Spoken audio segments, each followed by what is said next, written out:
Assalamualaikum warahmatullahi wabarakatuh. Perkenalkan, nama saya Sri Devi dengan NIM 2320203861211068. Akan mempresentasikan PowerPoint saya yang berjudul Kebijakan Dividen dalam Keuangan Syariah. Adapun yang akan saya bahas ada 7 materi. Yang pertama yaitu pengertian dividen, yang kemudian ada dividen dalam perspektif syariah. Yang ketiga ada makna kebijakan dividen. Yang keempat ada faktor-faktor yang mempengaruhi kebijakan. Yang kelima ada keputusan kebijakan dividen. Yang keenam ada teori kebijakan dividen. Baik, langsung saja pada pembahasan pertama yaitu pengertian dividen. Dividen adalah pembagian laba dari perusahaan kepada pemegang saham. Apapun bentuknya, dividen merupakan sesuatu yang ditunggu-tunggu investor dan pemegang saham. Dan dividen dibagi menjadi 3. Yang pertama yaitu dividen tunai, yang kedua dividen saham, yang ketiga ada dividen properti. Mengapa perusahaan memilih untuk membagikan dividen saham dibandingkan dengan dividen tunai? Sebenarnya tidak juga. Secara umum, perusahaan justru membagikan dividen secara tunai dan dalam bentuk saham. Kemudian ada dividen dalam perspektif syariah. Dividen berkaitan dengan pembagian keuntungan perusahaan kepada pemegang saham. Dalam syariah, perusahaan berbentuk syirka musahamah atau kerjasama modal, di mana saham diperdagangkan dengan mudah di pasar modal. Keuntungan dan kerugian dibagi sesuai jumlah saham yang dimiliki. Perusahaan dibentuk oleh 2 atau lebih orang atau badan hukum. Orang-orang atau badan hukum ini melakukan syirka atau kerjasama dalam bentuk modal.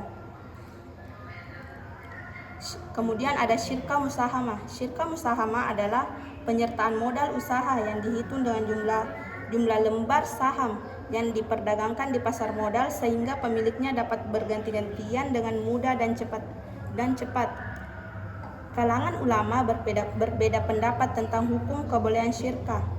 Ada 2 pendapat, yaitu yang pertama syirka musahamah tidak diperbolehkan, kemudian ada syirka musahamah diperbolehkan. Pelaksanaan syirka musahamah harus tunduk pada kriteria dawabit. Yang pertama yaitu apabila harta yang disyirkahkan berupa modal yang dinilai dengan uang secara tunai. Yang kedua ada apabila harta yang disyirkahkan berupa utang. Yang ketiga apabila modal yang disyirkahkan berupa barang dagangan atau manfaat. Yang keempat apabila modal yang disyirkahkan berupa barang dagangan, manfaat, uang dan utang yang disatukan. Kemudian ada target payout ratio yang didefinisikan sebagai persentase dari laba bersih yang harus dibayarkan sebagai dividen tunai, dan sebagian besar harus didasarkan preferensi investor atas dividen lawan keuntungan. Faktor-faktor yang mempengaruhi kebijakan dividen. Yang pertama yaitu undang-undang, peraturan laba bersih, larangan pengurangan modal, peraturan. Yang ketiga ada peraturan kepailitan.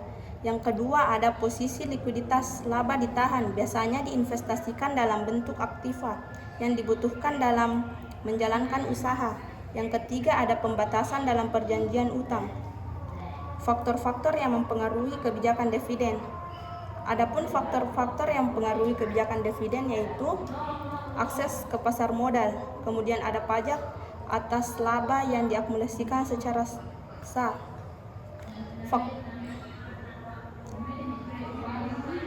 Adapun teori kebijakan dividen dapat dijelaskan menjadi 2, yaitu yang pertama kebijakan dividen tanpa pajak, bisa dilihat pada kemudian ada kebijakan dividen yang terkena pajak. Ada teori-teori dasar yang dapat dijadikan rujukan investor dalam memilih objek investasi dan menanamkan dananya. Yang pertama yaitu teori ketidakrelevanan dividen. Teori ini menyatakan bahwa kebijakan dividen perusahaan tidak mempunyai pengaruh terhadap nilai perusahaan maupun biaya modalnya. Yang kedua ada teori bird in the hand, yaitu teori ini menyatakan bahwa nilai perusahaan akan dimaksimalkan dengan memantulkan masto pembagian dividen yang tinggi. Yang ketiga ada teori preferensi pajak. Ada 3 alasan yang berkaitan dengan pajak untuk beranggapan investor mungkin lebih menyukai pembagian dividen yang rendah daripada dividen yang tinggi. Yang pertama yaitu ada pertumbuhan laba. Yang kedua, pajak atas keuntungan yang tidak dibayarkan sampai saham terjual. Jika selembar saham dimiliki seseorang sampai meninggal sama sekali tidak ada pajak keuntungan.